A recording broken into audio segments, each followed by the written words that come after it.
Assalamualaikum Bokai. Welcome back to the Jollof Football Bantaba YouTube channel. It's another Sunday, guys, and it's the Gambia football show. But this is a special one today because it's just a night away from the big derby between Gambia and Senegal. So today on the Gambia football show, obviously we will focus on that one, the Gambia versus Senegal game, and of course the AFCON. Look at the AFCON as in the broader view. And as usual, suma co-host bi coach gis nga ko loolu laa ko wax ma ne ko moom lu mun mooy julli ak añ soo fu mu nekk nii si añ la nekk nii foog naa xam nga ma jaafa ko si affaire yi coach yow doo oote añ xanaa nu mu fa demee. Jaama day taago. Day taago. doo jigéen dugal mok si plateforme bi anyway nuyu naa leen di leen ziar leen si wàccu waay di nuyu suma waa ji Seni Mr Seni future president Seni Kanyi di nuyu suma waa ji borom a Cekey Space TV moom nga xam ne mu ngi ba Ivory Coast because di nuyu borom Gambia su nekk Ivory Coast right now xam nga di nuyu suñu audience yi nga xam ne ñoo seetaan right now ak ñoo déglu di leen ne welcome to the Jollof Football Bantaba YouTube channel the home of Gambian football yet another episode of the Gambia football show comme noo caa waxee rek tey moom ñu ngi nii dañuy rep 100%. Senegambia la de te Gambia la wax waaw ñu leneen tegal suñu mbokk ay pot Gambia rek kese Gambia rek ñu tegal suñu gaay pot loolu laa la waxal ni xam naa gaay si viewers yi nag dañ dee mën a laaxatu di ñëw di ñu seetaan si bëgg a xam bëgg a jël som xaw ma lan la gaay di dem wax Aliou Cissé waaye anyways na gaay lifin te duñ leen may dara suma waaji mu fi tamit gaay Seni ñu ma leen ko waxee moom te ay regular la moom te ay si family bi la bokka Seni nu mu fa demee yaa baax naka Sunday bi how are you feeling how is the mood Gambia foog naa ñëpp dem nañ Ivory Coast de yow yaa fa des yow wàccee. No, happy to be here as usual. Like we are all hopeful. This is the moment. This is the moment. Understand? So my new ñëpp ñoo xam ñu ngi stream live tamit ñu ngi seetaan so I'm happy to be here as usual. Like this is the moment we are all excited. Tomorrow is the big day. We all happy. Tomorrow is a big day. Nañ si dugga ñu waxtaan suñ waay itam mu ngi fi space waaye fu mu nekk nii he's having some technical issues moo tax mënuma ko introduce yet but dina dugga si waat jox ñu xam nga vibe bi naka la mel bi Ivory Coast moom mi ngi right now mi ngi biir Yamoussoukro mi ngi xaar game bi tomorrow so moom mun nañoo wax everything loolu nu mu nekk nu affaire yi nekk di demee foofu noonu xam nga waaye balaa moo ñëw bàyyi ma isi suma waa ji coach ma seet fan la muudam bi toolu fu mu ne nii because fu mu nekk nii danga dee peese wante ku nekk ak sa muud foo toolu fu mu nekk nii yaa ngi 100% wala yaa ngi si suuf foo nekk. waaw Thiam xam nga rek ñun biin coaches understand dañoo yaakaar rek understand ñaan rek booy dama seen sago parce que football li nga la game boo xam ne kenn xamu ko mu nga am the best preparation in the world understand one crazy moment rek sa entire match bi yaaw understand benn penalty or benn red card mun naa change everything so man daal as of now daal I'm optimistic to be honest am naa yaakaar bu baax a baax te nag yaakaar ba yàlla baax na daal yàlla ba waaye fu mu nekk na dëgg am naa confidence am naa hope waaw waaye nag su ma jot déggee nag ragal naa naam ay goosebumps because du ñàkk xam nekk fan ak nekk player or nekk coach is completely different am na ko laaj loolu mu nga ma cee mu nga ma comme time nawetaan bi kon mu ne si outside ak am suñu yow ci yow ni nga émotionnel yow maa yow soo tax tuddee nga mel ko déedéet su ma tax tuddee bi dama day mel même soo minute ma ne leen being in the field of play ak being outside it's completely different understand ma ne ko su ma tax supporter leen xam naa ne liggéey bu ma fa indi understand xam naa naka la war a mel am professionnel xam naa ni ma comprendre waaye su ma génnee si biti moom gannaaw gi riyaas no I'm a fan boobu I can go crazy. You can go crazy. So, but right now I'm a fan. Man boobu 100% fan laa leen nekk de yaa ma gën a xam man xam nga I have that coaching aspect of me a little bit of it nekkuma seen level but am naa that little bit of it but man su Gambia di play wala suma team dey play am like ama dee mun a simi everything ma nekk ak Joseph nekk fan xam nga ma jox leen lu ma am Ibrahima ngay laajte fii ni a very interesting question good mu ne ko naka good afternoon guys. I heard that about Yanko Minje is injured. Neen duga si all those news. So bul yakamti Ibrahima. So just hang in there. Neen duga lol ñu waxtaan ko. Seni bala ma isi space mi si background bi ñëwaat na. Yow foo tolu fan la sa mood bi tolu. Yeah, man, comme ma ko man dama hopeful, this is Senegambia derby, We've been yearning for this, understand? Because the last time we met was 2008. So again, we are meeting in a Nations Cup game, understand? Will be big. But for me, I'm hopeful, Come now, the boys can really do well. So when I can hear that, I'm just waiting for tomorrow, Chama. I'm just waiting for tomorrow. Waaw yaa ngi yàkkamti affaire bi ñëw tomorrow waaw baax na ñu dem mbir Yamoussoukro ñu isi suñu waa ji Mr Space nuyu nen la naka mood bi inside Yamoussoukro naka journey bi how did everything go ñu ngi gis ne yaa ngi def a very interesting interview with Ali Sow Meram beeg yooyu noonu yooyu yëpp bëgg nga meñu si but right now tell us about the mood in Ivory Coast naka la ambiance bi mel daal African Cup of bi door na ak yooyu noonu right now let us know. Okay, mbokk yi nuyu naa leen ku nekk sa tur ak sa sant ñëpp ñu ñëw seetaan ma nga laa nuyu maa ngi nuyu suma fellow mi si yayo Modou fii right now to be honest mi ngi mel ni like how to that Carnival Guinea Bissau it's really nice. Space dem nga di Guinée Bissau la borom Bissau la jange dugal sa baax na dëkk baa ngi ne xam nga ambiance bi depuis ñun bu ñëwee on Thursday xam nga it was nice xam nga ambiance bi xam nga rek guddi sax duñ dee nelaw xam nga rek gaa ngi wiri waa dëkk bi ba nga di fu seen vuvuzelay xam nga ñi ngay feel AFCON bi daal xam nga de ñu ko jox ciram daal ba xam nga suñu yoon bi tam ok dëgg nag amuñ ci benn difficulties na to be honest xam nga laay comme ñeneen ñu encounter si yoon bi number everything was smooth and we knew if you remember then number I'm a good relax say sila dem miti made Ali so bi am interview bu ndaw ni short one ni rek am rek mu wañ mom tam okay John MB ak you expect some game Gambia bi am rek ak mu wax tout ci do am rek yoy pour am rek it was fine do sometimes dara am rek comme mako wayra fu nek ni mom deka baangi ja to be honest with you am deka baangi ja Yes, thank you. About that interview with Ali Sow's mom. Like mun nga ñu say mais a gist of it rek lan la nekkoon di wax ak some of the key points su ko defee but anyways ku ko bëgg a seetaan the full interview is on Space TV even ñun repost neen that interview you can check on our social you will see that interview but like mais ñu si tuuti rek si interview bi waa lu gën a important lu mu dama si interview bi mooy am nga di gën a ñaax booy rek di leen wax ne comme football la nowadays football xam nga rek comme dékut fenn so suñ si boolee jom xam nga rek ak pare ko rek xam nga even though Senegal are defending champions xam nga rek mun nañoo am dara si xam nga si game boobu noonu so let them stay focused xam nga ñu feel confident xam nga ñu am confidence seen bopp rek comme ñoom mun nañoo do any team te pour xam nga gis nañ tam mu wax si doomam bu ma ko laajee si doomam bi mooy Ali Sow xam nga rek ne comme ñu waat number invité ñu play AFCON xam nga lu ma si wax rek xam nga mooy am nga rek moom mooy jur doomam bi xam na ko xam nga rek moom lu ko doom bi war loolu moom xam na lu ko war daal si gàttal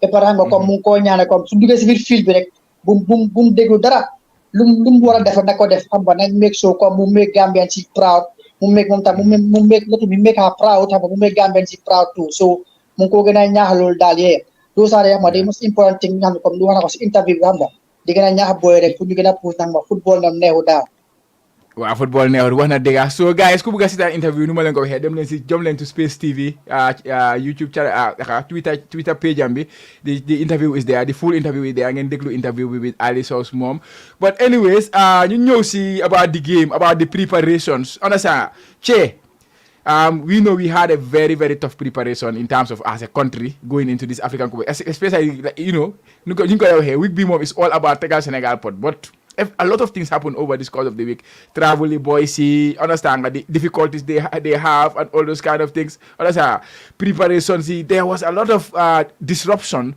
See, Gambia same preparation, see, but at the end of the day, boys, see, Eganen. Alhamdulillah, everybody the whole 27-man squad ñu fa def nañ seen media DB seen photo si fans itam ñu ngi egga despite all those difficulties understand am na leen lu tubaab njaay dee wax mu ne ko naka what does not kill you makes you stronger understand and this was like fooguma ne dinañ gis dinañ am anything more difficult than luñ encounter in this past week going into this African Cup of Nations but in terms of that preparation and going into the game, how do you think that can have impact on the boys with this the importance of the game we are going to play, especially the first one? Chama soko mune delo gannaaw sax suñu last game before ñu qualify against Congo Brazzaville. There was an earthquake in Morocco. Boy si push time lañ fanaan. Lu lepp soko bolé understand nga ak suñu jaar buñ def ci preparation bi ni. Xam nga there are only two things involved. Either we motivate them or we demotivate them. Understand? But hopefully we motivate them and ñaan yalla. Parce que at the end of the day they are human beings. Understand? They have feeling. So mun nañu feel otherwise. So mota dal chama comme ñu yaakaar di ko wax nañ ñaan rek yalla jappal ñu sutura. Parce que the best case scenario mooy elect ñu dem force out nil leen but the worst case scenario will be you consider an early goal. To me that's going to be a big blow for us parce que lu tax loolu mooy then all these things that transpired will come back in their mind. Understand ñu door rek Senegal woon ñu ne taa benn in the first 5 minutes tama that's going to be huge because lu ñëw ne amoon nañ ko boy suñu préparation ñu understand so daal man moom to be honest man fi ndagal moo mooy nañ ñaan si yàlla rek booy ñoom xam naa ne nañ joxe because di foog ne booy dem nañ ba dugg si biir film ñu mu ñëw dara lu leen jaajëfal waaye daal di ñaan rek ne ko mooy yaa rek si des parce que lu ñu war as Gambians xanaa ñu def nañ ko booy itam lu leen war mooy sacrifice pour seen dëkk def nañ ko with all that transpired so rey naa la nañ ñaan rek ay dama seen sago yaa def leen jaama xam nga dugal si bismillahi rahmaani rahim gën sa alhamdulillahi rabbil alamin asad naaw daal loolu laa mun a wax def yaa defal jaama nañu naan amin yàlla nañu yàlla defal jaama suma waaji tamit seeni I think he always remain positive moom tamit and but the challenges you am si biir week bi nii were so significant. Understand? We are going into the African Cup of Nations. It was difficult for the boys, but in the end, it was so good to see them reaching the destination and then smiling again, Seni. But what did you make of this last week? Like, it was a roller coaster as a Gambia football fan and as a Gambia football player, especially the Gambia players. Hamga. Yeah, I think this was a chaotic one. Understand? But now we are going into the competition, so let's forget about the Satio Hamne that the nominal discourage the boys. Okay, we're going into a match Bohamne, that became now. They don't need a motivation to play against our neighbors. We don't need a motivation for that. You understand? Absolutely. So for me, I think the more hopeful to have going forward. By game be demo, I'm sure the boys will give up their best. You them full. Mostly, that big game. This goes beyond football. Understand? So again, we don't need a motivation to play against them. So what we do is we just go out, give up our best.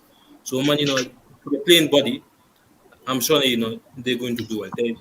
They know the task which is ahead.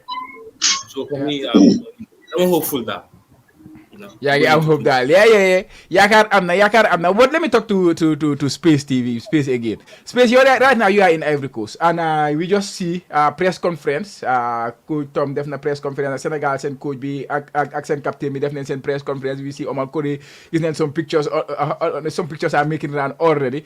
After the press conference, there is an open training, I believe. JFF you announced no. So open training for the first 15 minutes is open for everyone to go and watch the training.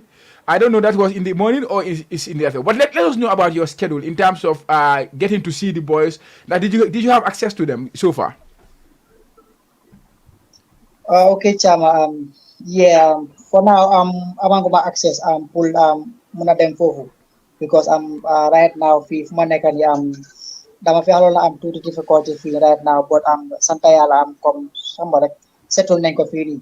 I was planning put them for non tay but kon mo ko way things migi complicated fee, but nonetheless man don't communicate some of the people there ñi nga xamne comme mo don wax jot information fofu non number rek it's positive that comme niko say way comme Ivory Coast fi rek we top press conference and digul na ko ben way si akini moy this tan ko minti injury bi I don't know namun na wasi bo na bo ñuwangu ci bo ba legi namun na neen si duga duga si preview but anyways dama bëggoon rek xam nga so face affaire ci ba pare after ñu duga si preview so loolu la rek fu mu nekk nii moom rek things are positive for now rek everything is okay rek comme ma ga na communication bi ci grand bi ñu ma na ma training grand mi gis bu da nga boy sangi ni kam te bindo ak bin en cadre ci yoon bi yëpp so things sangi yaangi cool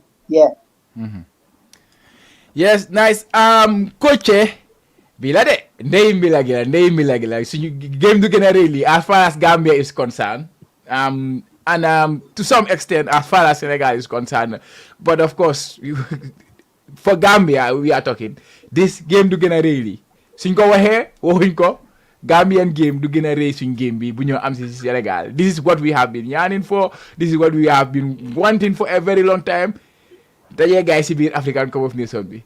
Now it's just one day away. Affaire bi jot na de. African Cup bi door na de. Affaire bi nu mu doon demee time bi nu mu doon demee bu ñu defee draw bi ak léegi dafa huwa gaaw ak man. Waaye jot na.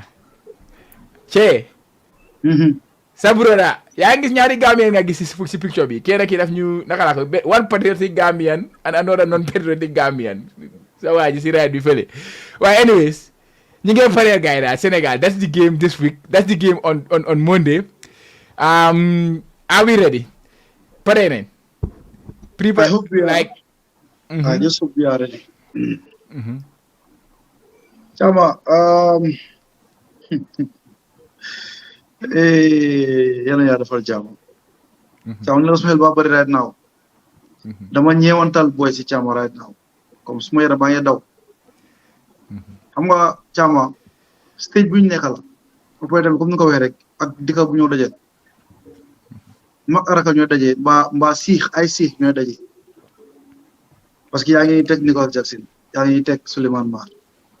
Jackson ñoo xam nañ ne Gambie la juddoo fi la play football fi la doonee lu doon ba ngeen dem Sénégal nga dégg tey presque on ko li moom yaayam sa Gambien la understand man mi toog nii suma po ak suma Koulibaly you mean nga ne Koulibaly kan moo wax ne yaayam Gambien la Seydou Kouyaté nga yaayam Sénégal sabula Omar Koli nga yaayam Sénégal ok man tam maa ngi nii suma yaayam Sénégal suma yaay maa ngi si groupe chat ñu ngi sanonte ay xeer ñun tam Sénégal te jos ñoo suma yaay seen poy ñoo ko ndee bay so mu tax like game bi am na game na Chama warta yomb te sax du yomb parce que like game of pride la bargain right la ñoo xëccoo fu nekk nii it's beyond football alone waaye nag waxuma tamit ñu yóbbu ko foo xam ne àggu fa tamit pour nit ñi déglu ñu understand fu ma waxee understand bëgg nañoo dajee si marché bi si frontière bi Gambien su dajee Sénégal duñ seen morom ñoo leen mun xam nga comme def ko comme nuñ mel rek di Gambien Sénégal so mu ramane lii this is bigger than football xam nga waaye ñu ñaan rek man lu ma sa mën a wax rek fi ne càmmoon si ñaan rek laa nekk tax jamono yi ñu ñaan rek comme ñu dugga see bismillah rahmaan salaam alamin coow bañ a am problème bañ a am xam nga Sénégal nag da ngeen miin su ñu indee problème su ngeen duree au leen ngeen taal seen dëkk bi ngir yàlla nag nangu leen rek nangu ndogal nañ leen dóor si kersa wala boog si teranga gunge leen si teranga waaw jaamu ne ñooy bu leen taal dara bu leen def dara ñoo leen mun ñu leen fa doole ñoo leen gaa nekk xale dóor rek Seni, the game is here. It's less than 24 hours away now. Less than 24 hours away because the game will start 11. Like tomorrow by this time, the game will be ongoing, right? We will be in the first half, about like 35 minutes gone or stuff like that. So yeah, affaire bi jot na ba pare yow foo tollu daal si in terms of this fixture, like not the overall but this fixture in particular. Yeah, comme ma ko waxee coach tamit mu ko this is beyond football. You understand? There's a lot boo xam ne the two countries they share. You understand? And man, I think game bi dina nekk a highly dinañ ko mën a contest highly. You understand? Yëpp xam nañ ne the last time we had this kind of tie was in 2008. So I'm sure the boys know things that are at stake, But again, man, I think that the boys can do well. But again, we have to just take it easy, They have a lot in common. So, you them move to Jama games that this is how the game is win, draw or lose. So for me, that I'm just waiting for tomorrow. I'm clearly excited, clearly excited. So man, that I'm just crazy about this game. Understand? I'm just crazy about it. We are looking forward to that. Yes, we are looking forward to that. Space. My gis ne Tom ko wax gaay ñu ne Gambia ñaari yoon la gaa musa dóor Senegal xaw ma in 1960 something xam nga man record yooyu noonu moom wax dëgg ne xala I cannot attest to 60 what 73. Yeah, 66-73. 66-73. Those were not they were not competition proper, but of course it's Gambia versus Senegal. It's the senior teams playing against each other. But so in most recent fixtures, I think the last 4 fixtures we played against them, we only lost once. That was the 3-1 we lost at Senegal, but the other 3 were draws.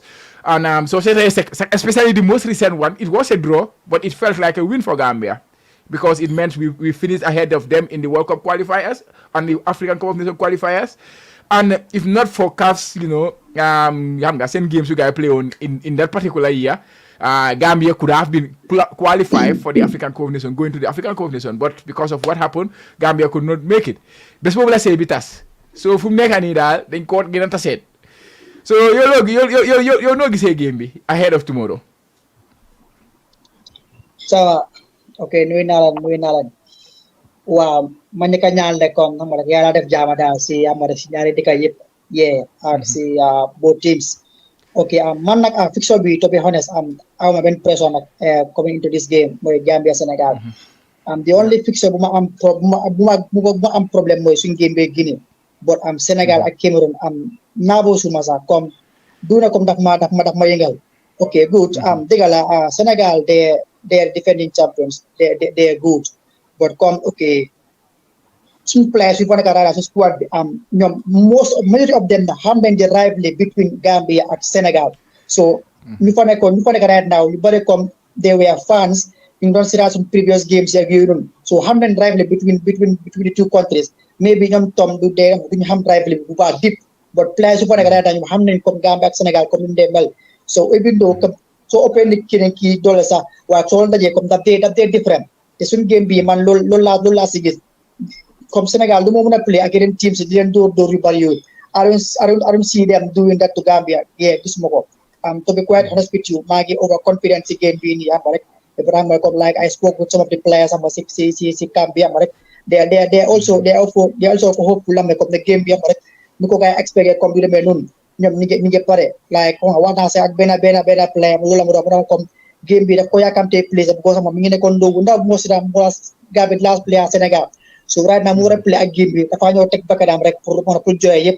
So man I am confident na Gambia game bi it will be a tough game, but at the other day Gambia dafa am dara si game bi daal. To be honest, I'm not even scared even a little bit, to be honest with you. Yeah. Confident am na de yaakaar am na ba pare ni ñu ko waxee rek. Yes, Chair. Okay, go ahead. This might sound awkward now, understand nga, but When I put my feet awkward, I want to. Okay, go ahead. no, xam nga Kebe mu ngi laal am solo. So many of these players grew up, xam nga, knowing this rivalry. Understand nga, yaa xam te play against Senegal. Xam nga, am na ñoo xam ne du ñàkk sax Gambia Senegal mu leen motivate pour ñu nekk football. Yeah. Understand nga, like man personally, we are having my way. Understand? I'm not awkward. I'll bring the Gambian boys. If I say the Gambian boys, what I mean is, you have the feeling you year of Margaret. I get. No, I get you. I get you very well. Bena, this traumatized the trauma won't get a them. Ñun Gambians, personally, ñun Gambians, ñu mën nañu dégg ñu min nañ loolu. Understand? ñu mën nañ mentally ñu mën nañu dégg loolu. Waaye ñële ay tubaab la ñaa gën a xam seen xel ak suñu xel du benn. That's one. Secondly, ñun fii xam nañ ni xalaat lii mel. Lu mu ñoo jaral significance of it, yeah. Understand? Xëy ñoom du leen ko jaral.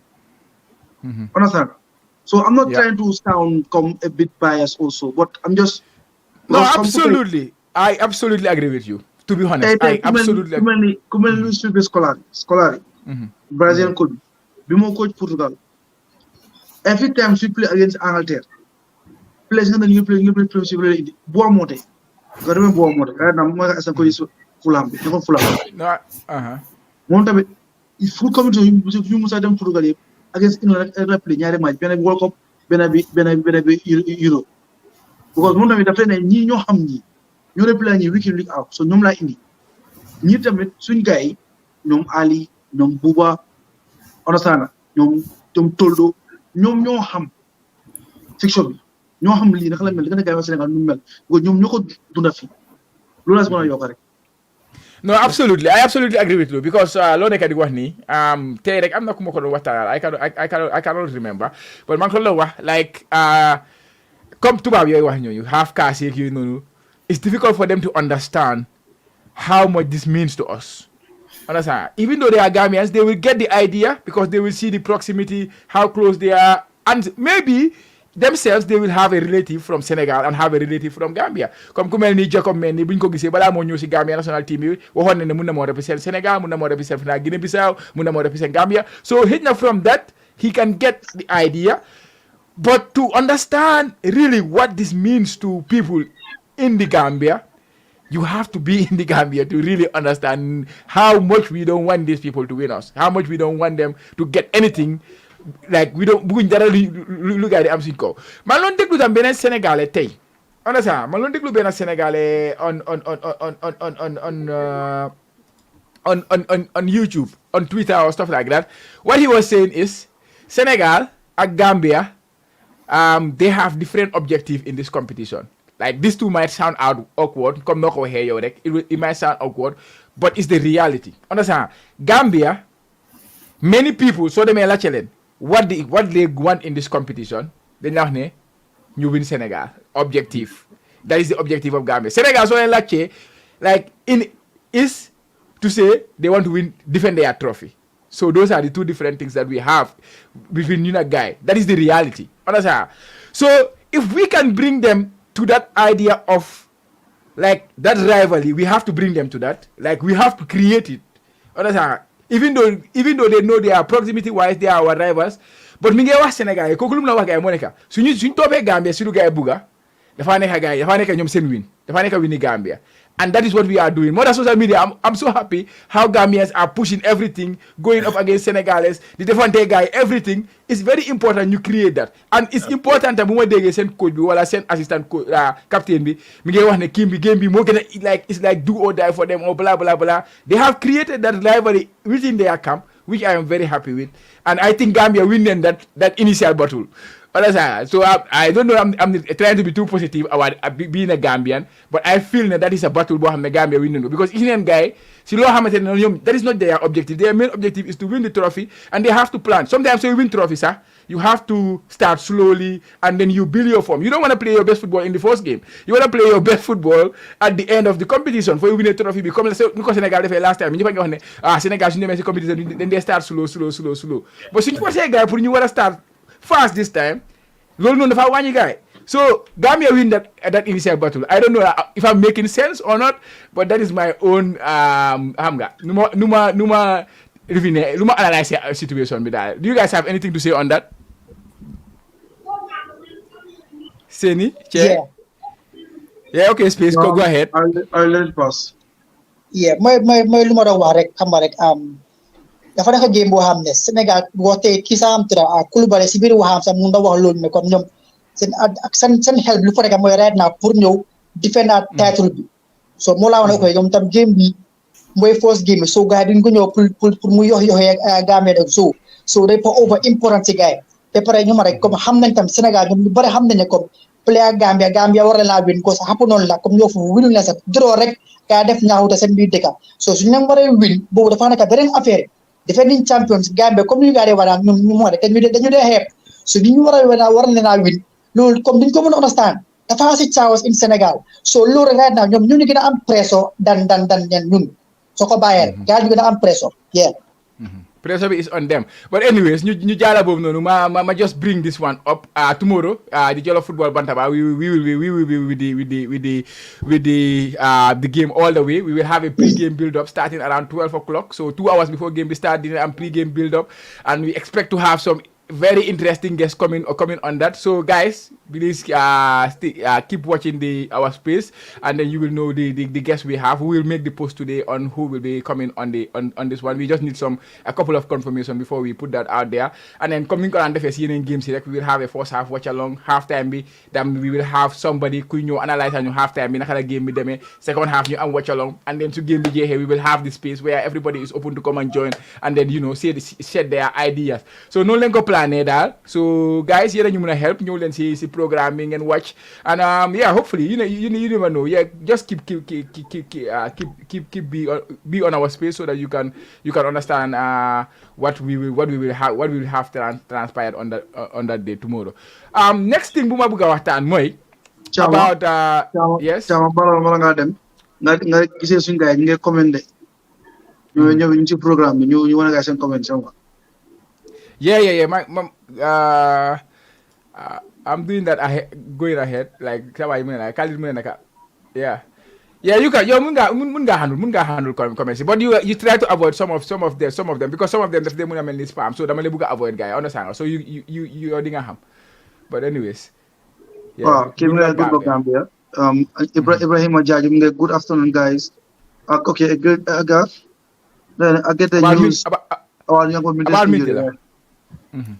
So boobu suñu duggee si line up bi naam boobu suñu duggee si line up bi la ne waxtaan boobu noonu about the only way we can surprise Senegal is to play attacking football bon nañ ko waxtaan after tamit Chama Sehu Ndiaye mu ngi hello brothers guys am na ko ñoo nuyu de waaw Sehu moom dafa Abdou Niang tamit mu ngi greetings bro coach big up to you.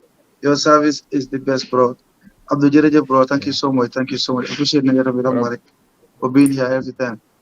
I'm going to save the entire country is hoping for Tom not to play the catastrophic defending tactic he brought against Cameroon. No, they don't know, inshallah. They don't know. Chama, Star LK, the one 22 hours to go. Modest. Behind Gambian flag, as Scorpions, yeah. Oswald mu ngi Diallo 3 naka la ak Senegal. In the matrix energy mu ngi Saudi beat Argentina ca tournament. Waaw hopefully loolu ñoo ñaan yàlla do surprise mun na am. Ablaye Sané mu ngi fire Okan Jibon mu ngi naka go Gambia. Omar Sow mu ñëw nuyu mu ngi hi guys.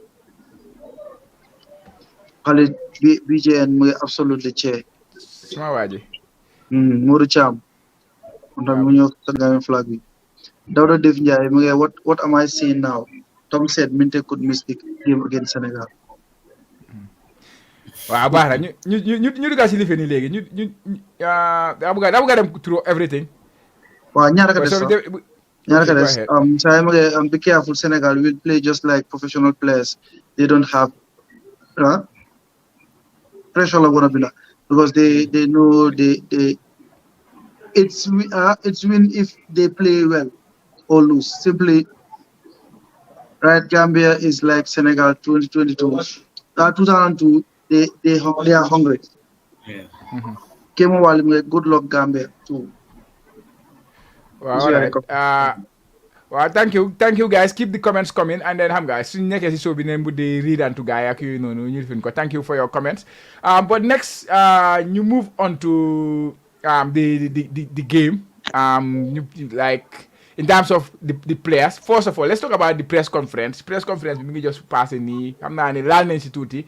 But the big news bu ñu fa jëlee moo nekk bii this is the big news bu ñu jëlee si press conference bi Tom mu ne naka Minte could miss tomorrow's derby due to a minor injury. I don't know what's the nature of the injury. Of course, recently with his club, gisoon na ne amoon na a hamstring injury. So I don't think that's. I hope that's not the problem because ñu ngi gis ku mel ni Vincent Abubakar hamstring moo ko ay ak tournament bi right now he will not play for Cameroon loolu la nit yi nekk di report man gisuma actual report bi fu ko coach bi waxee but people are reporting ne he's gonna miss the competition. So we wish Minte a speedy recovery. Anyways, coach, how significant can this be? Yankuba Minte, because you're definitely a predicted lineup which we will go to later. You have space, you have definitely predicted lineup, and I think both of you are kind of have similar one, and Minte was there. So we see this news. What does this mean now? Coach, you start with you. Chama, Sudelu Amla. It will be a big blow. But man gomne Tom is being Tom again, playing his mind games. Because one of my boot of an hamlu indi. One of Mutakelta or to the same man's quarter. So man, I just hope and believe ne is also one of his mind games. Yeah, but so what happened to it? I think it will be a big setback for the fans. Probably a little bit for the team because he's not a regular in the team. Understand that there are also players who can also replace him. So fans now not as Gambians going to be best players because right now maintain one of the highest level, right now. They play Gambian football. The Gambian players we play Champions League, we score, we play Eredivisie. The young folks around week in week out. Opportunity halela. But ñu ko ngone ci premiership bi so ñu bari dañ am yaakar ko dañu tek sama te gis nañ ne he can make difference but comme nako wéré la we also have good players who did it before he came so man to be honest man personally suñu amé is a big pro suñu amu tamit to me is not big to that extent yeah but I just believe that Tom is also playing his mind games even so tamit dafa am injury so stawté tamit some time in the second half. Space, what did you make of this news? It's a big news. Man, living number. Why, man, I'm a little bit on chair side. I feel that Tom dafa wax loolu noonu just for the mind game thing. Non la ko gisee. But you're no ko gisee. Space. Yeah, Mr. Chama. Wow, man doon déglu press conference bi. Yeah. Danaka déglu naa yëpp.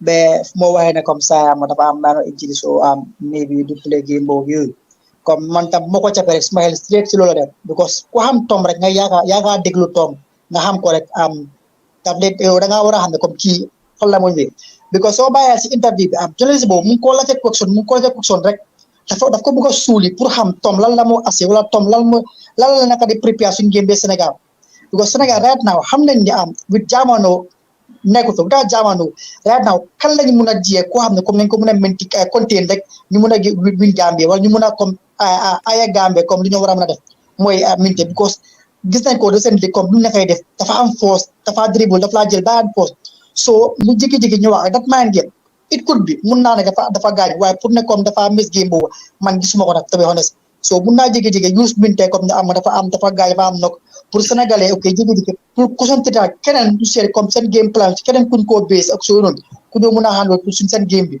but I don't think he's gonna miss the game.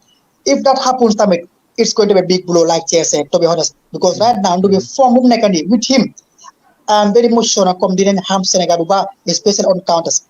Senegal send some gift for the Senegambia, but they just come in their balance, send gram to come in their struggle, come in their age. So with Minte, Karambonum together with Ali Aklakabot, then you're Sarah and Garabonum. Yeah, fuck mu shake it. So Lola am Purwadal, but the miss game be Lola, but I believe na come the Fanaka loaded because of Pugman game. Because Pukukola, the Jonas Bonum. So Tom Dogore predict. You recommend the Fata EU. Yeah. Well, yeah, they got like affair la, but maybe Lola, maybe Yanko Minte is just about Tom being Tom come the coach here, I come no ko here rek. Why Seni yow mom gisoon nga Minte bu mu ñëwee Gambia maa ngi gis yaa ngi post ak moom si training ground beeg yooyu noonu like he seemed very okay that time and si training mi ñu ngi ko gis he's looking fine. Do you feel there is anything wrong with him right now, or do you think are you gonna have a quorum that ne moom like we all hope like think ne it's just mind games or some Mourinho stuff tactics you Tom the play? Yeah, man, I agree with Jay Cameron. I totally agree. This is Tom for you. Coco Ham, how to go about things. Particularly when it comes to the media. Understand? But Suneke, Minte is not gonna play. I believe we have a lot of players who can do a similar job. Understand? But again, Suneke he's not gonna play more. They don't make a big blow. Understand? But again, I believe we have a lot of these players. They can equally do a similar thing. But for me, I just hope that Tom is just trying to do his games. Understand? But again, we are still hopeful. Yeah, we are still hopeful. And switching guy, we have a lot of people watching on the stream. I think we just hit more than 100. But the likes are quite low, guys. So, you guys are enjoying the show and you wanna support the show, please give us that thumbs up as well as you are watching. We appreciate that a lot. The thumbs up really helps the channel, especially on YouTube, the algorithm and things like that. It can be seen by more. So, but anyways, Che, yang lon wax ne su fa minte nekute like it's kind of okay in you, but I understand your point. It's not like it's okay, but who do you think can be a replacement for him? We are treating him like somebody. He has a huge experience in squad. He only have one competitive game for the national team at the end of the day. Despite we having a difficult time national team wise in terms of winnings in the last few games, because the last good result we have was the one he played, and he was a big part of that result. That's why we are kind of minte, and also what he's doing at club level. But so far, Legi, what do you think Tom can do in that position? Cham are two things more involved.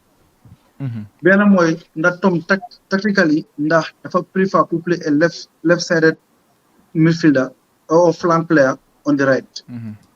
Pour mu cause damage. Tactically, how much? So the Lola, we have one Bambalai. Is a similar player. They have pace, they are powerful, and they are good dribblers. So basically, they are like for like. Understand? So if you get like the football replace just carrying on the Muna Jehe more upfront, not like more direct. Because he's more direct. Understand? He's also skillful, but he's also informed. More bodos.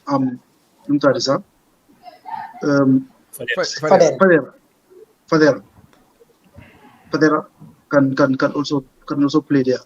But moreover, there are two things involved. So if you tactically, Ton Fabuga use a left foot as a right side, then he can bring Bambalai, which is a good option. Fadera likewise, he's also in form, and he's a good presser.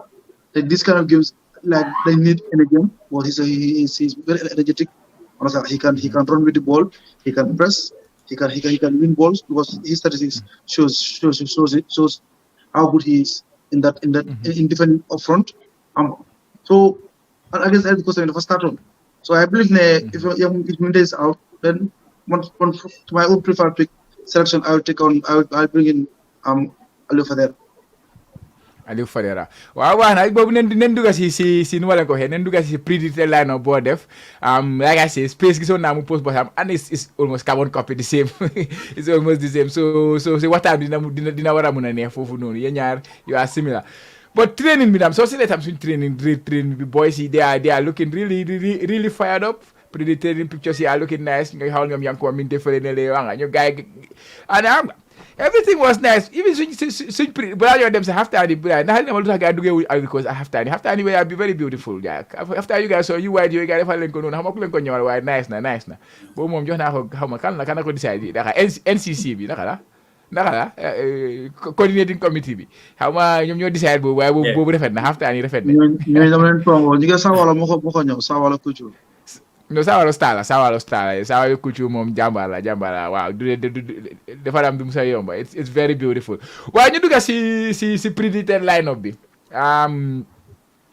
but first balaa ma dugga si predicted line-up bi let's talk about Senegal tamit then finally ñu dugga si predicted line-up bi déglu leen gars seen press conference bi and it was quite interesting Omar Colley gis nañ ko mi ngi xogante Aliou ma ne leen di woola de bu leen xogante fii na gars yi dem fële bu leen joxante loxo sax right now bu leen wax ak gars yi ñii ay bandi leen ay trial leen bu leen waxtaan ak gars yi xam nga comme nu ma def suma mbokk yi fii xam naa gars yi maa déglu right now suñu ma gisee ëllëg duñu ma nangoo dañ maa tongoo biir Japan fii nii but like Thiès Sénégal wala ba dem si space force this one Senegal in terms of threats of course we know they have a lot of threats they have Sadio Mane borom jabar bi seet bu ees bi moom dafa lead xam nga dafa lead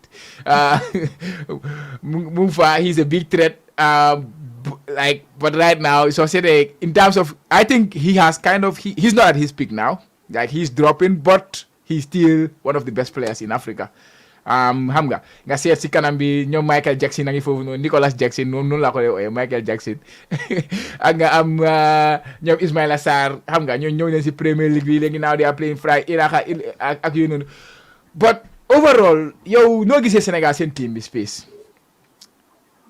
and fan la threat bi di jógee si game bii nii si gars yi okay Cham Senegal to be honest with you they are the defending champions, like I said. They are one of the favorites to win at competition. So Malaja come three teams you go win. Come buma amona interview guys team you like wa manako Senegal bokk ci three nga xamne comme mën nañu win at AFCON bi. But toko bay hel recently man some games mo setan yep dama lay gis ne comme dañ dé struggle a lot. Especially Senegambia man tamade o wafu Senegal Senegambia they struggle a lot say Senegambia nekatun threat come like I 2 years ago come nun melon especially Sadio Mane come okay nun melon 2 years ago melatu nun but football lamb rek ci bena game dang day mo ñu wat xam rek comme li nga defon 2 years ago nga def ci bena game comme xam nga sa form bi nga amon 2 years ago nga ñu am ko ci bena game dab day mëna but man feena rek laa gën a ragal mooy suñ game be Sénégal mooy that Ismaila Sarr bi nga wax seen midfield foofu soo ko bàyyee ñun Gambia suñ games yëpp past 2 games 3 games ñoo play yëpp pour nga am flank player boobu nag ñoo disturb si biti nga ñëw xam du dee gaaw fu ñu dee mën a xamee mooy penetration pass yi especially from the midfield ñun suñu grand bi comme pour ñu close pour ñu compact daf dee difficult dañ dee mën a am too much of push moo tax waral léegi-léegi tom mu dee accident defensive formation pour suñu defend mu dee mën a siili grand bi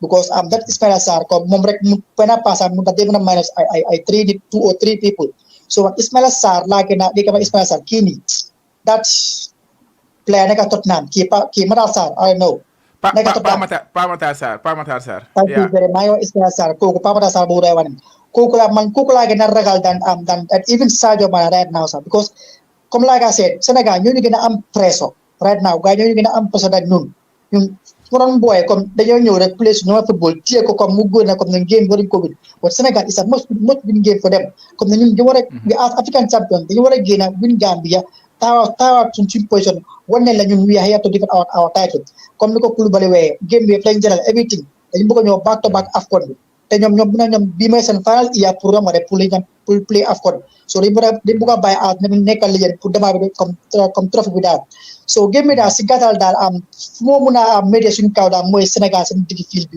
suñu leen mën a contain rek dañoo mën a yóbbu gaay yeah 4% right Yeah, now. you mentioned Pamatar Sar. It's also important to mention that about him like going into this African Cup of Nations.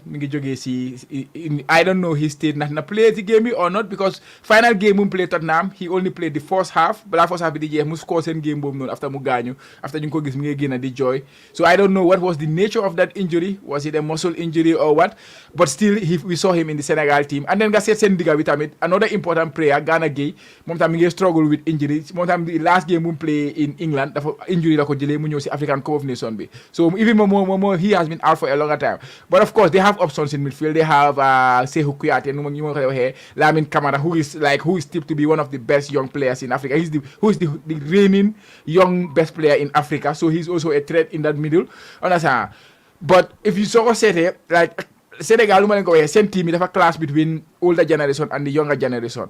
And now man foofu laa xamut how good their coaches to manage in that kind of situation. I think he's a very good coach as far as I'm concerned, Aliou Cissé. But when it comes to you have the old generation, which are the old heads, and you have the young generation, and then you try to blend them together because this is like two teams. Understand?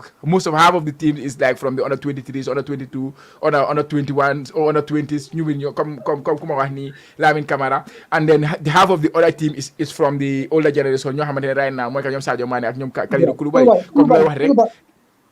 waaw Koulibaly lu mu wax mooy this mooy waaw. wax na ko si biir waxam ne comme rek gaa ñi ngi am ay xale yoo xam ne comme ñoom right now comme dañ dee ñoo toog waxtaan génération boobu comme di leen motiver wax leen comme li ñu war a def pour suñu game bi wala si AFCON bi si comme si gàttal so dañ dee ma toog waxtaan ak gars bu baax a baax ba pare am léeg-léeg moo fi nekk mooy Sénégal ñun ñoo leen gën a xam daan ñoom ñu nga xamee suñu place yi ñoo gën a xam suñu place yi daan ñoom ñu ngi xamee suñu place yi so comme ñun ñoo leen gën a seetaan daal ñoom luñ ñu seetaan comme soo ko war a compare ni boo tiim daal Yeah, but let me go to Coach Che. Coach Che, naka nga foog ne la ñoo mun a xootee di Senegal team naka la leen jiiti mun a portuwee rek xam nga sting yu métti.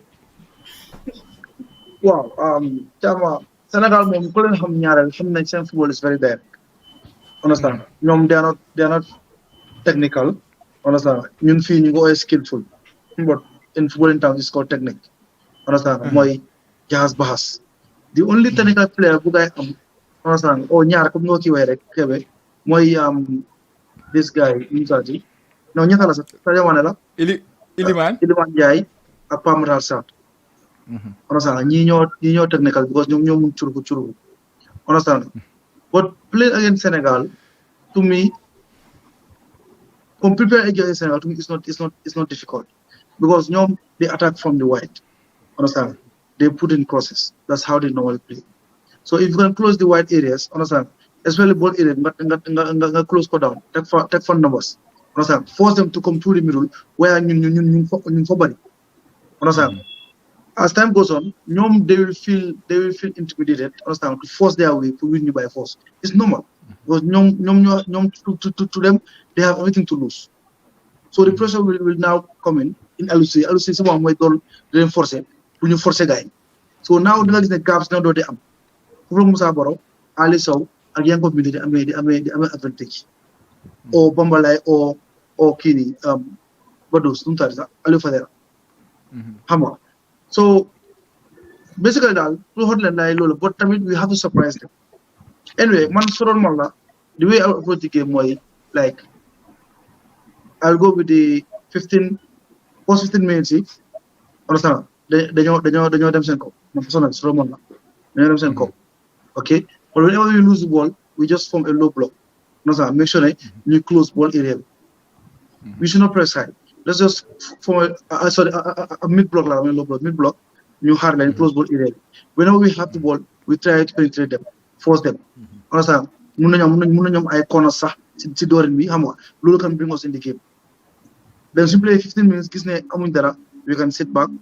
not too deep but at least halfway xam nga try suñu téye ball ñu try ñu possess ball tuuti xam nga gars yi tam ut si ball bi then simply ba mu des 5 minutes to first one half bi we can go on them again understand simply half time amuñ dara nag half time amuñ dara suñu soxla half moom damaa toog man moom personnel damaa toog xaar leen gars yi ñu naxante ñoom suñu amee ball ñu make good best use of the ball understand hit on the counter understand léegi ñu possess tuuti waaw man daal si la ko approché daal because we have to stop the flanks.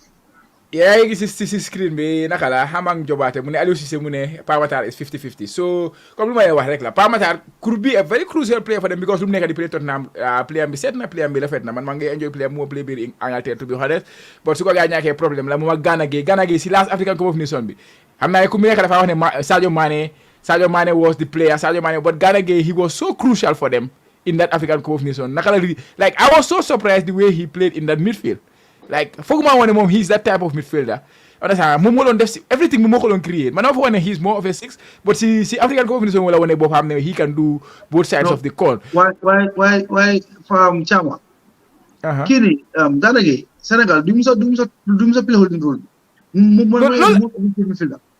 loolu laa wax waaye loolu laa wax xanaa soo demee club level da nga ko léegi gis mu ngi play defensive midfielder so mu dem Sénégal nag may la mu jël that role. It was surprise to me loolu laa mean like moo gisee mu ngi jël that responsibility. xam nga yéen a play. moo doon. laala ma laal play bu sew bi da nga ko jox mu jox laala ma laal gars yi noonu la play. Gana Gueye after la dem nag ne xam mbaam bii nii rek bu ñëwee Aston Villa. ngeen baaxoo si kàddu Everton. non bu ñëwee Villa. Villa 2015. waaw bu ñëwee Villa la njëkk a ñëw. loolu la Everton. waaw yaakaar naa léegi. amuloo la Villa relégué sa doog a dem Everton. bu ñëwee Villa laa gis mu nekkat xeekat bi di naaw fi di kii dem fi understand but he's very good on the ball comme play nii la ma la mun na ko trop xam nga so xam nga dañuy njëkk après xam nga ku mel ni man yow xam nga Sénégal moom seen squad bi moom kenn mu fi mos yaakaar naa da leen seetaan since 2011. Well, anyways, how big do you think those two will be of a miss if they miss out Ghana ak even su Nampalys tamit is 50%. Because Ghana ak Nampalys moo daan play 6 bi am na ku just post loolu thank you very much for posting it naka la Hamang Jobaate Nampalys moom tamit si injury la ñëwee moom sax dañ fa wane du make African Cup of Nations bi right so those three players they could be big losses right for them and especially even su gars fitu su ñu leen forcé ñu play sax it could be an issue I don't know ndax 50% of those players ndax that is what they want ache anyway loolu moom ñun moom c'est good news for us understand c'est good news for us because given the fact that Gana Gueye tamit he is the most capped Senegalese player understand because moom léegi moom la second nga am Sadio Mane so missing that experience it will be huge for Senegal. Pape Matar Sarr he is young even su dee ñëw na he is young am nga understand amul expérience ñoo Gana Gueye am Lamine Camara c'est la même chose fu ma dugal ci français suma gars yi c'est la même chose ñoom tamit the same thing la xale la xëy na Cheikhou Kouyaté sax waaw borom ñaari jabar yi moom sax su duggee mën nañu jëflante moom non sax parce que xam naa ne ñoom Moro ñoom Ibu Adams am nañ énergie pour mu ko match Nampalys mais tamit muy daal moom daal Nampalys Gana Gueye si géere ak kii nii ak Pape Matar Sarr I think it will be good for us definitely but tamit bu ñu fay def Pathé Ciss mu ngi fa Pathé Ciss is a very good player tamit it's also very good player cama koy yaa ko indi nii now Babu Khalid mi ngi déglu so mu ngi maa fii daale Pathé Ciss ok Pathé Ciss tamit is there so Sénégal ñoom anyway ñoom problème ngay am mooy bëriwuñ wide attacking players ñoom lu ngay bëri rek mooy central midfielders understand bëri nañ ko trop ak defenders so let's say sax loolu let's go to Seri I'm sorry I don't follow guy but attack wise right now buñ bariwu fa de su fekkee ne Nicolas own goal la moo score nu ko Sirifo de waxee mu ne Nicolas dafa score own goal Gambia win 1-0 loolu na sweet de foofu amuñ fa a lot of living but ñu ngi gis naka la Sima ku nekk Rangers fële ne moom tam he's having a very good season in terms of their attack loolu yow noo gisee gars seen attaque bi and can they cause Gambia a lot of problem especially striker seeni xam nga gars ñu ngi miss Abdoulaye Dia kooku he's the number one su nekkee seen kanam bi understand gars ñu ngi ko miss and now ku nekk Scotland tamit he can be a good one Jackson as well so I think Habib Diallo tamit mu ngi fa so these are players ñoo xam ne xam nañ team bi but again they don't have a style ko xam ne he's strong understand of my way comme how strong keys, Jack, Bulaja, striker, understand? But generally, I think the team, come Muhammad Nkoe, defensively, they are not that good. And my idea tamit key send right Bobby Sawal. yeah, exactly. Sawal. Again, he's going to miss the match. So maybe killing for take Jara, Crepen Jara, Munafa play. Krepinjata. Again, then have Bobby, Kogo tamit he's good at going for why defensively he's not that good. Understand? So we can use the wide, Jacobs. Naka to that. Jacobs. Jacobs, wow, Jacobs. defensively he's not that good, understand? So Munonyo use the wide side of our fields. And again, sen Nyom Dal, Sago Wotamito, he's good at the run, understand? So I don't know who's going to play the left side of our defense, but I know there's a lot of work. But A lot of work to do. Ibu Ture la mo neka xam na. Ja, Kogo, Galen Gomis, Galen Gomis. Bulay ja ñëwut. Yeah, he's injured. He's Apa been injured? out. ñëwoon na Sénégal nañ ko dafa gaañ. Yeah, Seen yeah. test match. Ah, Seen test game bi. waaw. So, Ay moom tey dama fiir be yaaxu tey du ma ne seet Sénégal seen affaire sax. Bulay ja, bu gaamee dooree di qualifier daal laa bay gaay bugaatuma leen. exactly. Def leen rival bu mag. Yeah, then come miss that, then come miss. But they still have quality strikers for good. Come Nyom Sima, Jackson, Habib Jallo, but Jai is a giant. He's a bully. He's a bully. So again, I think Bulay ja, he had a He's a good ball. World Cup to be honest. He scored a very good goal in the World Cup. I can remember that very well. But Exactly. yeah, so ñu jaara ñu dem contest si Gambia side bi. Looking at the ñu isi predicted lineup bi, then we can talk about the already xam nga laal na si naka la Tom di mën a xootee gars yi, but let's look at the predicted lineup. Space gis naa sa predicted lineup bi, right? And I believe ne your lineup was very similar, or if not the same as the one that coach sent me like yesterday. So moo gisee si suba sax ma ne il faut naa yëpp benn na de ma ne ñaar ñi dafa am lu gaay xam te ñun xamuñ ko wala ñaari nit yi dañ am luñ xam te xamuñ ko. So I will start with Space. Is that your lineup, by the way? Just confirm to me ndax ne yow lii nga No, predict yow tamit. Wow. Yeah, the same la predict, but Kenal man dama fa def this Hamza Bay instead of Ibrahima Dabo. But Okay.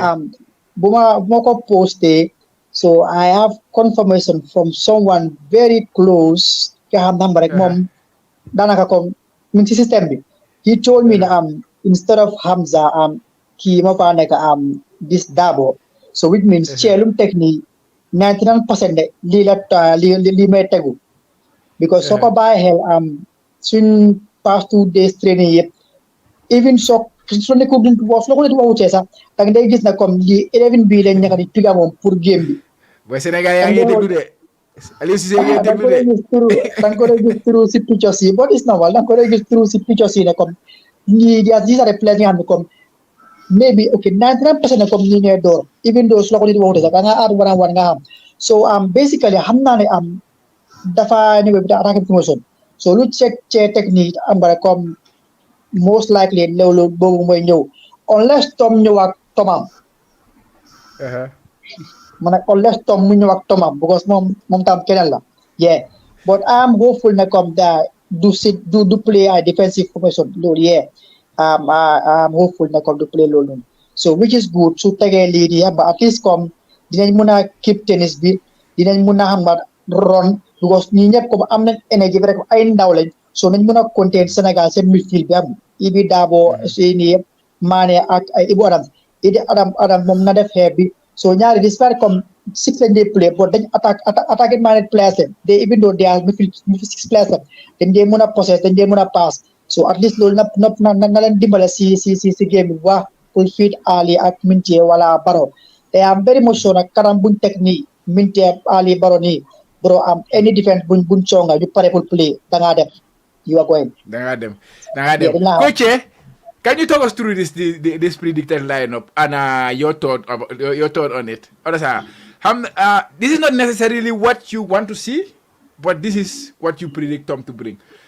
You can comment on both sides. I know you would like to talk about what you prefer and what you think he will do. Okay. Basically, this is what I predicted for Tom. Lumo is elect.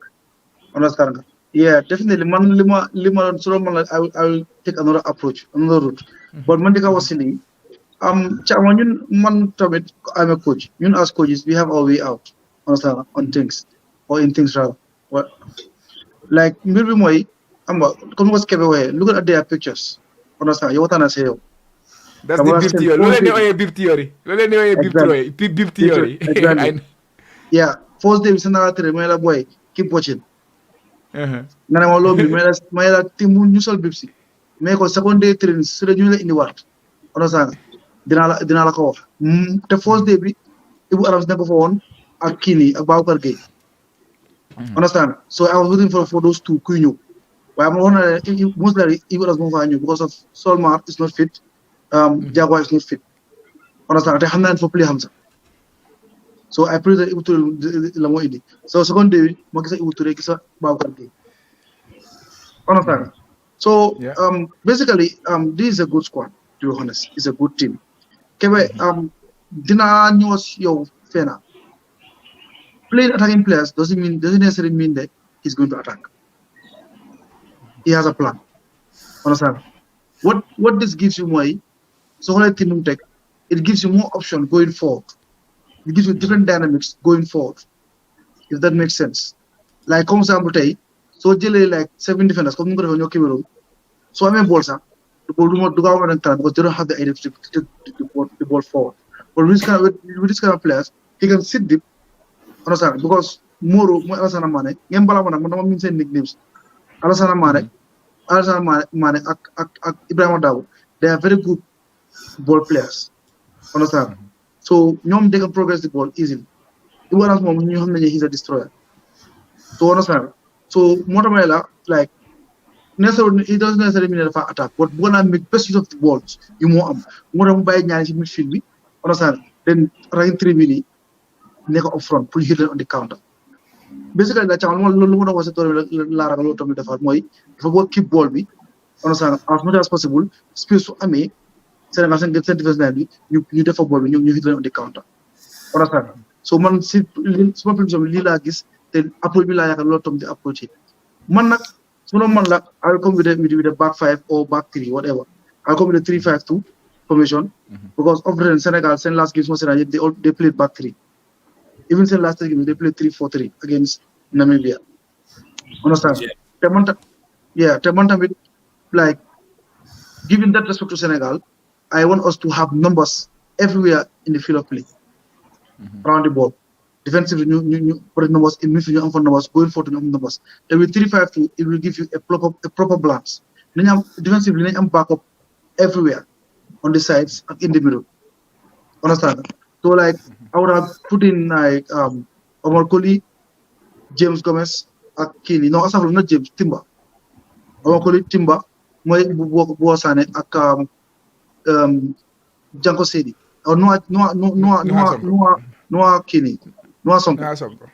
ñoom ñu daan play si back line bi ma Ibu Touré left wing back play Janko Sedi right wing back then ma play Ibrahima Dabo ak Ibu Adams as the holding midfielders ñoom ñaar holding midfielders two pivot ma teg Lakabaro seen kanam as number 10 ma teg Minte ak Ali Sow si kanam man dat su doon mën noonu approche boobu laa doon use Seni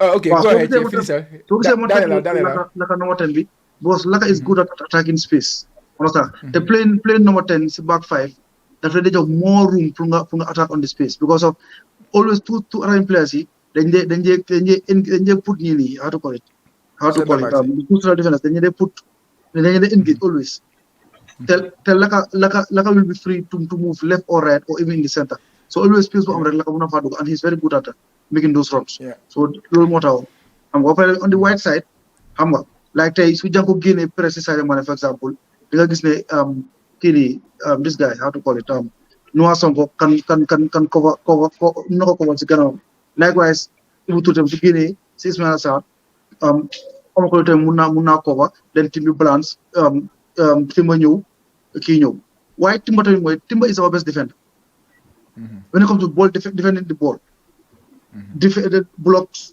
understand clear ball di mbuka ball bi dafa jébalu he is the best defender we have to be honest no matter how ni ko mën a criticiser moom nag you have to give him that when it comes to defending he's our best defender, to be honest. Wow. Lila am pulpul si mbir. All right, jërëjëf coach.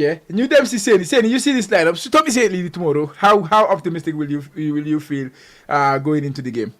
Seni. Yeah, this one is coaches will know better how to give it. But man, I think Senegal play against a quality team. Yeah. Well, from one hand, you go for a double pivot. Understand? You go for a double pivot because in Senegal Senegambia moment of they easily go with the ball. Transition with the day back. But again, come coach coach this is a good side. This is a good side. So I think Tom Suleiman with this lineup, the team can really do well. Particularly having Minte on there, Kanambi, I believe he can do well. Short time with Ali, he's on form, he's a star. So mom, he's good when it comes to having the ball second. Understand? So Munanu, collect ball, dribble past them. Understand? So I believe that this team can really do well. Yeah. No, definitely. I agree. Also, I think coach if they was low, they agree with mom. Especially the way Gambia usually approach games.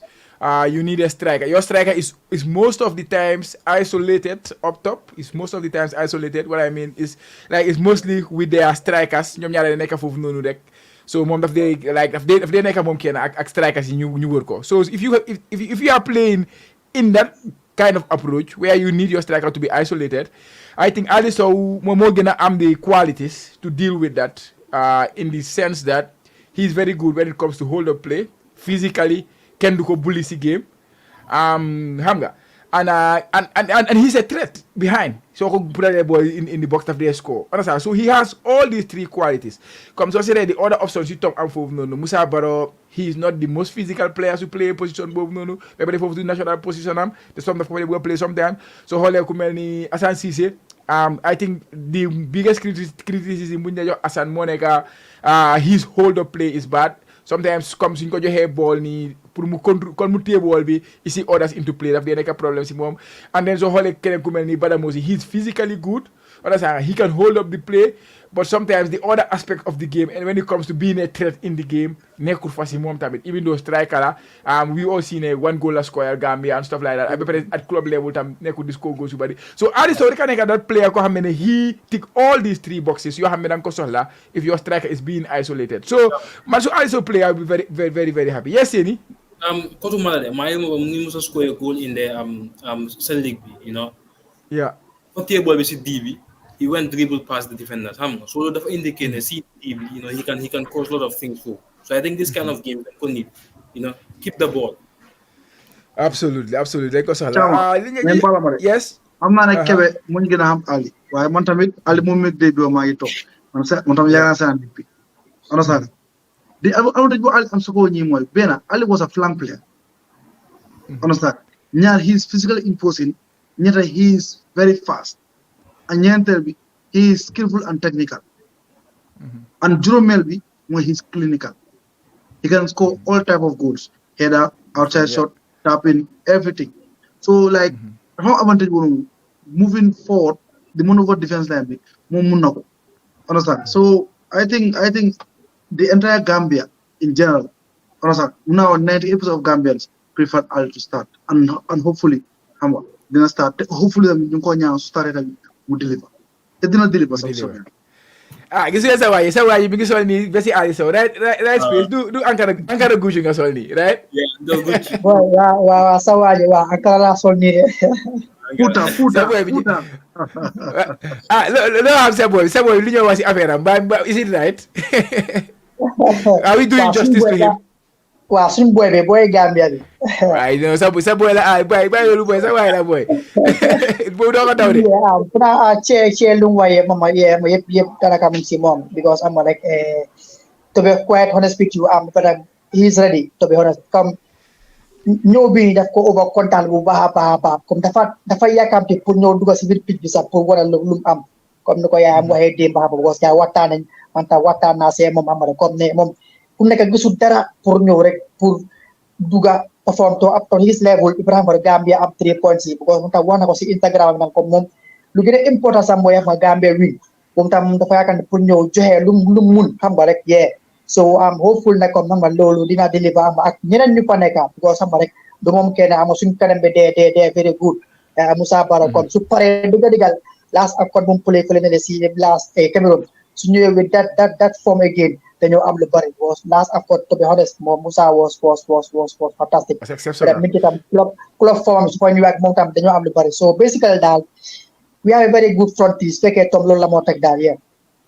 saka Moussa Bara sax ay way loolu la wax noonu moo nekk suma xel bi loolu laa bëgg sax ñu laal because right now he like even myself I have criticized him for some of the performance you def in the most recent games you play but like let's not forget the impact he had last time gis na Sawaji, wow.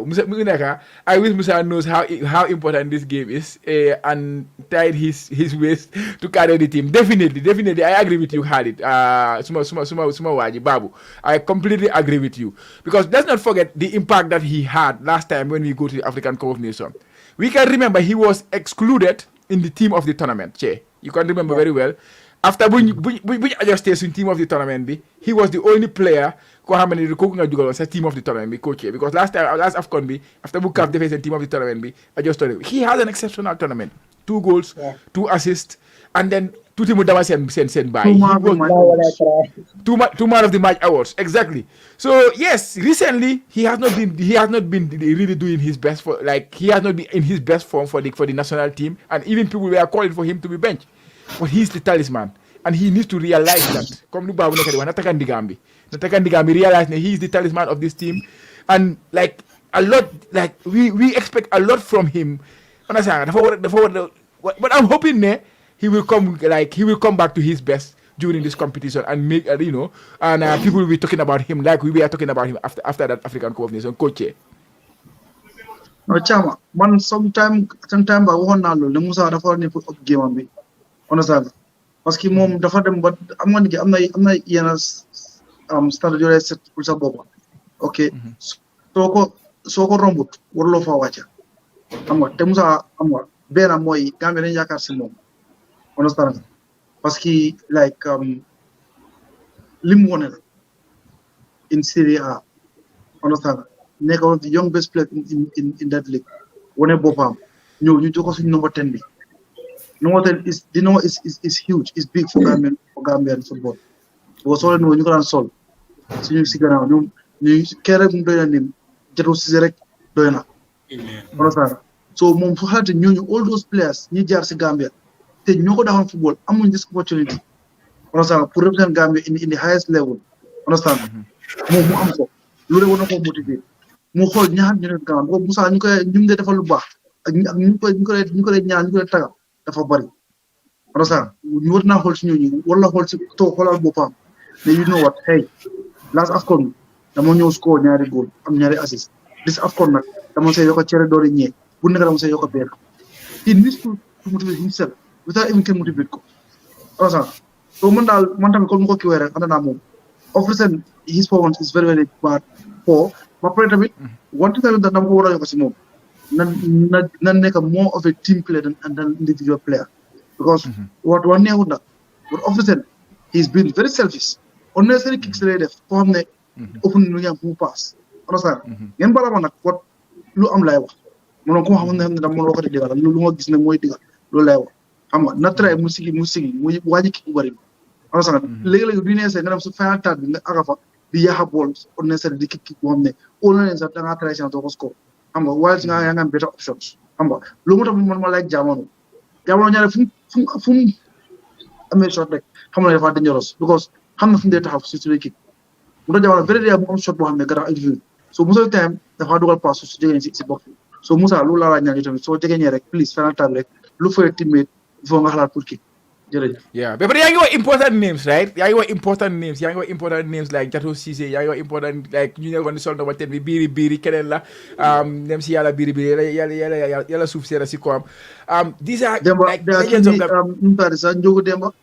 Njogu Demba star player last time maa ngi gis Baba de maa ngi ko post biir Sweden mi ngi biir Sweden xam nga so these players xam nga lii leen doon wax tamit like naa ko si cabaxal tuuti rek xam nga ñu ngi gis Pa Modou Diagne démba CAF ñu ngi ko dox naka laa ko waxee first class la ko gars yi dugga si flight mu ngi dem biir Ivory Coast bu mu duggee foofu noonu maa ngi gis lu mu post bu mu duggee si hôtel bi everything lu moo def si biir hôtel boobu noonu CAF ñoo ko yore xam nga ñu ngi ko titi comme legend xam nga seet Sénégal suñu nawle yi soo toonee nga El Hadj Diouf mi ngi train ak players yi mi ngi jóg ak players yi xam nga soo amoon players yu mel nii maas ñoom Jato Cissé yi soo amoon players yu mel nii maas ñoom Ibou Sila yi maas ñoom Assis Kor yi you integrate pas des mots today of course pas des mots tasee naa gars yi si seen training balaa gars yi di ñëw nga amoon this kind of people around the boys it's easier for them to tell Musa Baro what that number means or what his responsibilities understand nga ñu may ko courage ñu yokkal ko doole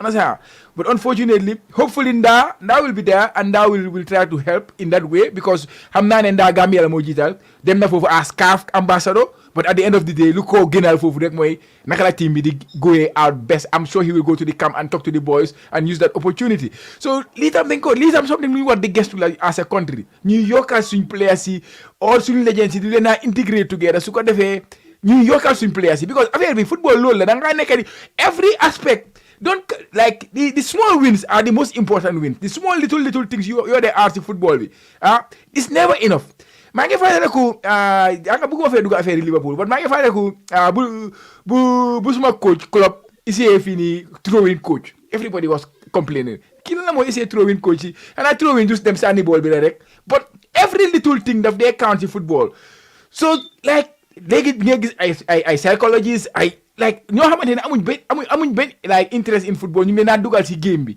because of dañoo bëgg di yokka so we have these little things let's use them coach da nga am ay diglo yokka ci loolu noonu am nga lii bëgguma ko noonu because of mood suñu nekk ni mooy ñu nekk in a very positive mood towards the AFCON understand but Chama xam nga man li yaa ko jee man mu gisee Nda bosam ma am na ko war a wax xati Nda la understand Mass Diallo du ma bàyyi ma fen ma ne ko Gambia dañu war a jël Nda ak du mun a xew Nda da sama team bi dafa di ànd ak ñoom saa yu nekk suñu yëre mu ne ko saa Nda is moo xam na group of players yi benn ñaareel bi he was their leader and most of them look up to him and he is very vocal understand but Chama ñun dafa am lu ñu sonal ñun Gambians politics moo ñu sonal ba xam ne duñ jeew def ñu war a def Chama because of xëy na Nda am na lu mu wax against some of the federation members loolu neexul leen ku mel ni Ibou Sila maybe he was against the federation loolu neexul leen ok ku mel ni ay score ñang understand he's against the federation loolu neexul leen Jalo say most of the ex-players they are not in good terms with this federation but bro this football politics person this is a national duty all of those players those names that I mentioned they are all Gambians let's put Gambia in front of everything that we are doing I'm not so many delegates who are you by let's be honest with order ñu bëri ñu ñëw si ministre bi am fa benn njëriñ luñ faa def si NCC bi luñ faa def toog lekka tëral si hôtel yi da nga si AC di lekka suñu fa diyam foofu noonu Ibou Sila su fa ñëwoon moo fa value Jaro Sila su fa ñëwoon moo fa value ñeneen ñi soo ñëw moo fa value waaye déedéet nga ne lan la politics ñi ñooñu bokk ñi ñooñu ko suñu kam bi ñi ñooñu doon faral onosanga ñi ñooñu votal ak xam nga ñi ci ministre lañ bokka guys xam nga ñeneen dañ ko di ko xoolal we are in 2024 but anyways they are very important coach dafa am limit coach mu di sama am day am understand what rek la mu but ñene just their presence rek motivates players it takes something else but anyways comme noo ko waxee rek we try to close on a positive note di waxtaan bi neex na xam naa ne we can go on talking about Gambia tey affaire baa ngi jax fu mu ne soo duggee biir Twitter soo duggee biir si space yi yëpp a ngi daw Instagram Gambia rek ngay gis red white blue white green everywhere it is beautiful seeing fans yi egg nañ foofu noonu doon leen di display space naka la cafee nga fans yi si biir Ivory Coast yet Scorpion fans yi la mit beneen fan yu mooy gars yi Smiling Coast yi they on their way ko na ma by in the afternoon comme dañoo ara fii was one don't communicate and Mama Sida Hamade were in Mali, Hamada so guy from Mali got in was fini. So but Scorpion fans Hamada come number they're here with full force Hamba. They got Senegal Moni Hopa because fear Ivory Coast Senegal here in Pisakan. Woman you come fear again Pisakan. So they're everywhere. I'm not si types of Ganyu for Opa. Why come no ko wire camera Nikilum loan down. So when a linga ambre camera a club Nikilum bari or Nengus Linga Moon Hamba. So wow.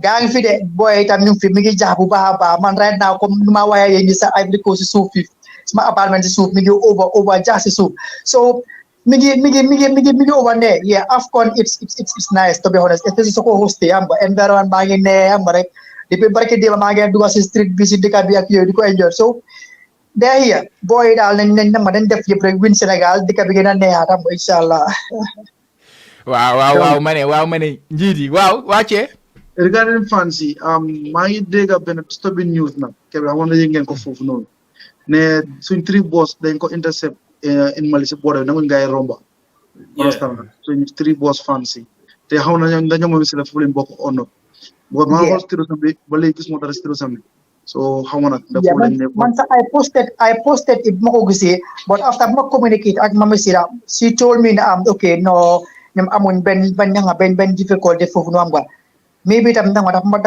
ma baña wala ko awra ko ni la bo tam dafa may no ñom dia cool gaay sama di ci yoon mi di ñew e ñak togaay ba yaaga rek yoy non so non la fa defé dal but how much ñu ñal la yeah because according to Madega from Mali guys ñu ngi like is a protocol from upstairs xam nga because not be ñu fu rebel ci nekk so xam nga kenn xamul because of security reasons te ñoo tam di ngeen understand xam nga because of ñoo seen dëgg is not stable xam nga plus ne mu ngi fu wara jaare boss ñetti boss xam nga di doon no ñan ñoo fa nekk xam nga ñëm nañu sukure Gambien cekkatuñ Gambien ci faygat so ko ci lu ma dégg ñu ngi boss ñu ko télo gaay ñu ñëwal baatu Gambia but hopefully ne du nekk Mami Sirap te tamit su dee tamit ñoom la te dal na leen xam nga xaw ma nag bugguma blaming game but I believe the Minister of Interior or Foreign Affairs of Interior war nañu mën a gaay documents yu mën a woon gaay yu mën a jaarale gaay si booda yi anyway so but let's hope na gaay def nañ si Minister of Interior pour jël documents yi wala pour jël yu noonu na gaay def nañ loolu noonu mooy bugguma blame kenn waaye mais su leen ndax ñoom la au ministre bi la dañu dem nañ laajte loolu ndana because on a circumstance so tukki comme in that magnitude understand foreign affairs ministry bi wona la jox approval understand from fa mu na am ben eleven no na kana fa attestation we want to know you are coming from the Gambia, you are going for this purpose understand exactly so that is a disturbing news but come noko waxe rek ñi ngi ñaanal guy hopefully they will find a way to resolve it or they will find another route to get to Ivory Coast. It's difficult like to be honest traveling by on road and stuff like that, driving and stuff like that, but ñi ngi ñaanal guy rek hopefully the guy never they will make it on time. It has been a turbulent time for Gambia as a whole. Hopefully ñom tamit despite all these obstacles guy neen ega fofu nonu aseni. Yeah, honestly, we all have to be hopeful, like because Gambia, job number per so hands have to be on deck, I'm sure coming earlier, the boys know that yes, this is a big game, so we can use this as a confidence scheme, but I'm not going to use going forward. So for me, man, that positive. I'm sure, team vitamin, same confidence like I am. Yeah, definitely. Just to remind our audience, tomorrow we will have a live watch along stream, starting from 12 o'clock, and then all the way. I'm gonna find them back like almost 6 hours stuff like marathon like the pre-game. Then we will have some interesting guests joining us. Watch along me. Then we have the halftime analysis, second half watch along, and then post game Twitter reaction back. On the Twitter space. So then I mean, time please come and join us on any of these programs. It will be interesting. We have some very interesting guests coming. I can assure you that.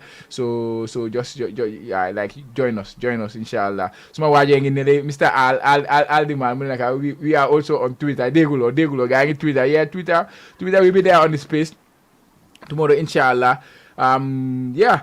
But anyways, before ñu close show bi comme ni ñu koy defee rek final words xam nga game bi is a very important game when it comes to the magnitude nu ma leen ko waxee si starting bi.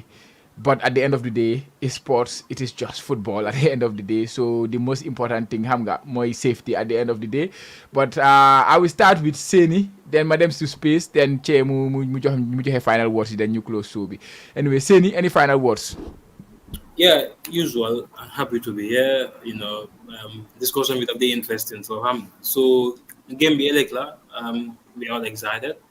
Yeah, this is the Senegambia derby, and this is beyond the football match. But game is new together because we are one people. Understand? We draw or lose. We are all going to win. Understand? So my thank you. They've also been the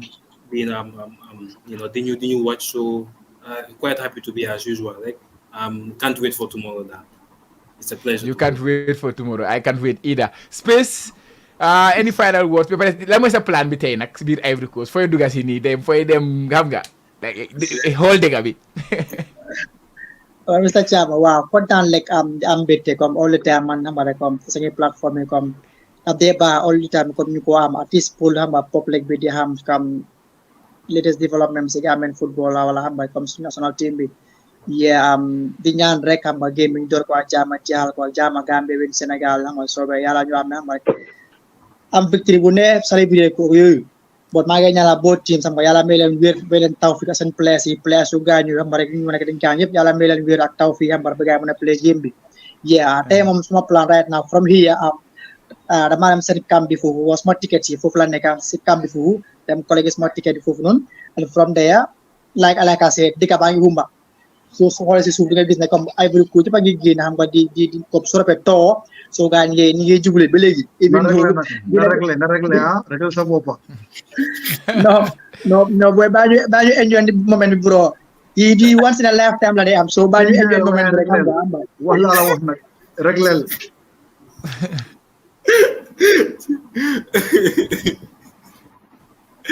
But yaa ngi doog space de but anyways Che final word space ba mel ni ñàkk naa ko si network bi de but anyways Che continue.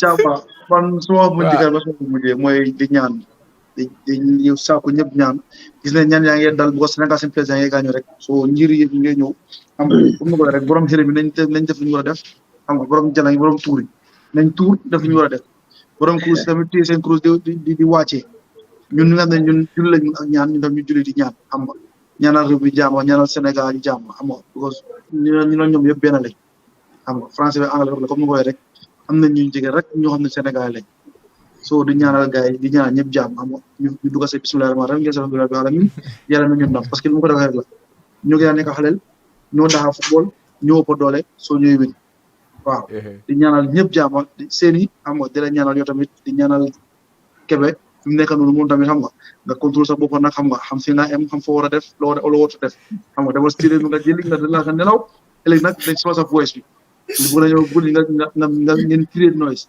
nga wax tamit Coupe France ko ñun tam ñu ne la ñaanal suma gars yi xam nga maa ñoom jiw nañ léegi xam nga wala ne maa ñu la bëgg ñoom yëpp xam nga di ñaanal Gambie bi yëpp mu ne fu waaye mën a nekk as a Gambien because gis nañu tamit caama vese yi dox na business vese mi dox nañ foog ma gërëm tamit suñu customer suma customer yi nga xam ne moom doon si vese ba léegi vese yaa ngi nag ku bugg rek mu ngaa indi moo ne si yeneen vese ngay ñëwaat vese dox nañ waaw li mu ne Gambien dafa bugg a riwam Gambien dafa fier si boppam si waa réewam xam nga xam naa ëllëg moom dëkk bi moom foo tourné leer bi waay green te loolu lañ ko tamit thank you all di ñaanal everyone jàmm xam nga waaw ëllëg na suma prédiction bi xam nga caam waaw wala moom li ma wax Well, prediction is then guys. Thank you for being with us. It has been a long show, to be honest, about 90 minutes, and so thank you for your comments and thank you for your likes. You can still, hit that like button. It always helps the space. We always helps the channel. We appreciate that a lot.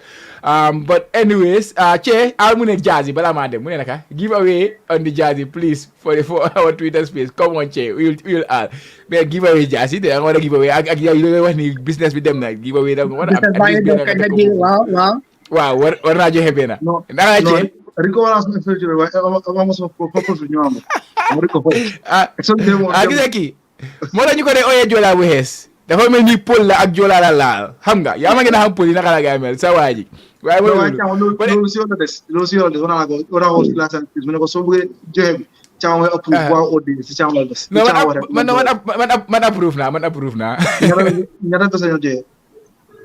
ah waaw boobu nañ ko discuss si suuf kon. waaw mooy 5. mu ne 5. Yow kay ñu ay ba de.